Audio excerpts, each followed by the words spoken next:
Bonjour et bienvenue dans cette nouvelle vidéo. Aujourd'hui, je vais vous parler de l'écoute active. L'écoute active est aussi appelée écoute bienveillante. Originellement, ce concept a été conçu pour faciliter l'expression des émotions, notamment lors d'un entretien individuel avec une personne qui en écoute une autre de manière active. Elle est issue des travaux de Carl Rogers, psychologue américain. Comment pratiquer l'écoute active? Tout d'abord en étant disponible. On voit ici deux photos avec deux attitudes complètement différentes. La première à gauche qui montre un homme qui écrit pendant qu'il écoute, et à droite un homme qui écoute une femme en entretien. Donc vous l'avez vu, quand on parle de disponibilité, ça veut dire qu'il faut réellement écouter son interlocuteur et ne pas faire autre chose pendant que on fait l'entretien. Ne pas comparer. Donc ne pas comparer pour une raison simple, c'est que vos propres vécus, vos propres expériences ne sont pas les mêmes que celles de votre interlocuteur. Donc si vous comparez votre vécu avec ce qu'est en train de vous dire votre interlocuteur, cela va influencer la perception que vous en aurez avec des critères qui ne seront pas objectifs. Donc il est impératif de ne pas comparer vos expériences avec celles de votre interlocuteur. Savoir écouter. Alors ça a l'air évident comme ça, mais écouter, ce n'est pas entendre. Et être écouté fait que votre interlocuteur le ressent. Et à partir du moment où il le ressent, il se sent en confiance. Et à partir du moment où il se sent en confiance, il formalise réellement ses émotions et vous dit réellement ce qu'il a envie de vous dire. Être décontracté.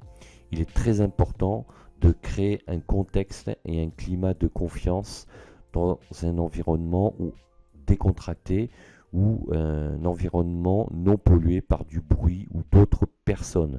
Il est fortement déconseillé d'organiser un entretien avec d'autres personnes à côté. Pour une raison simple, c'est que votre interlocuteur est là pour vous donner ses ressentis, ses émotions. Et s'il y a des personnes juste à côté, il n'osera peut-être pas les exprimer. Et à partir de là, l'entretien sera complètement biaisé. Donc il est important de créer un climat de confiance à travers un environnement et un contexte serein et intime. Poser des questions ouvertes.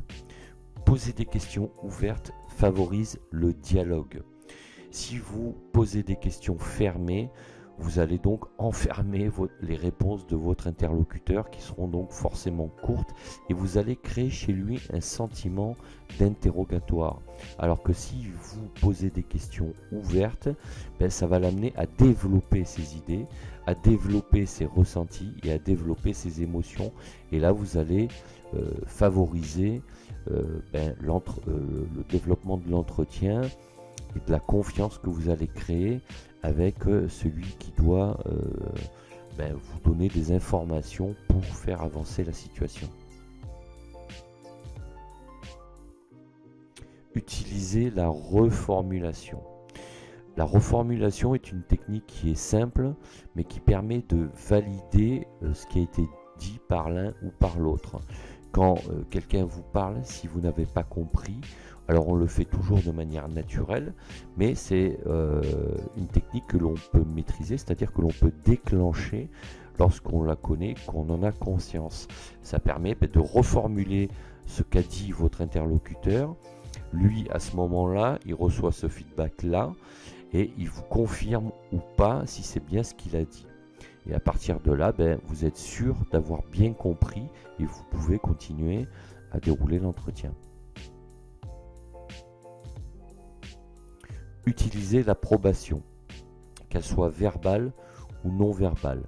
L'approbation, alors si elle est non verbale, ça sera sous forme de gestes, c'est-à-dire qu'avec votre tête, vous allez lui signifier le oui, comme quoi vous êtes d'accord, ou du moins comme quoi vous avez bien entendu son message et ce qu'il vous dit. C'est ce qu'il recevra lui comme message non verbal.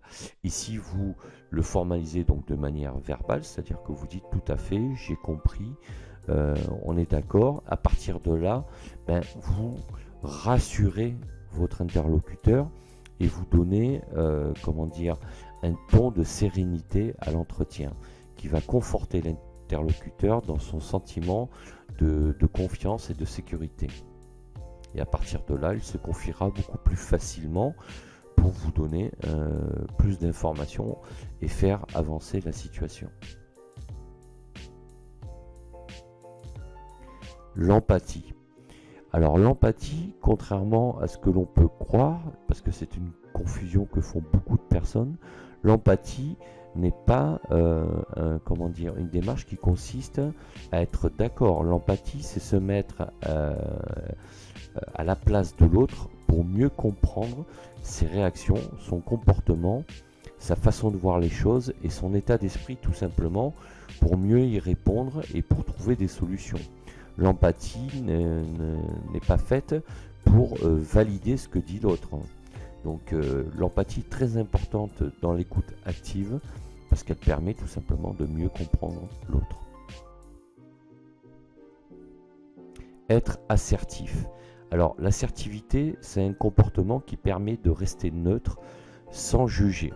C'est-à-dire que vous êtes là pour écouter et prendre en compte les faits qui vous sont dits. Alors évidemment, votre interlocuteur, à partir du moment où il exprime des sentiments et voire des opinions, ça ne sera pas forcément objectif, ça sera subjectif en fonction de son propre ressenti.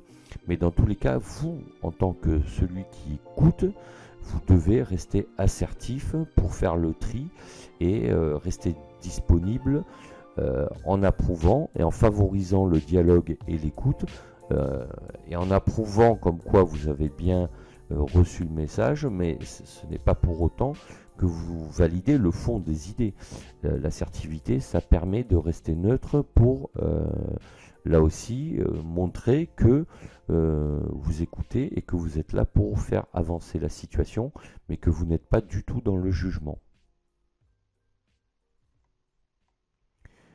Choisir le bon environnement, c'est très important.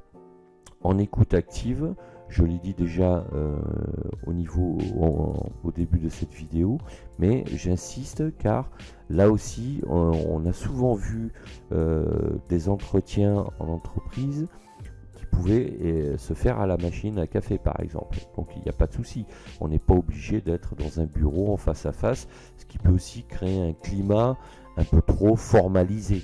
Donc le fait d'avoir une discussion à la machine à café, ça peut être positif, mais là aussi faire attention qu'il n'y ait pas trop de passages de gens qui peuvent écouter et mettre mal à l'aise votre interlocuteur.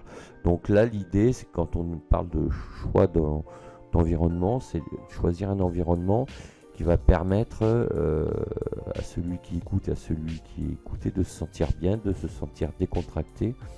Et aussi ça permet d'éliminer les facteurs parasites tout simplement, comme le bruit ou d'autres facteurs parasites, quoi. Voilà, si cette vidéo vous a plu, n'hésitez pas à laisser un pouce bleu, à vous abonner à la chaîne et à partager sur vos réseaux sociaux. Et également à commenter en me donnant votre avis pour savoir si vous l'avez déjà pratiqué avec quelqu'un, si vous avez été écouté ou si vous avez écouté quelqu'un en appliquant cette technique. Et sinon, n'hésitez pas également à télécharger gratuitement le livre Accomplissez-vous sur mon blog Cap sur vous. Il ne me reste plus qu'à vous dire à bientôt pour d'autres vidéos et d'ici là, ciao ciao.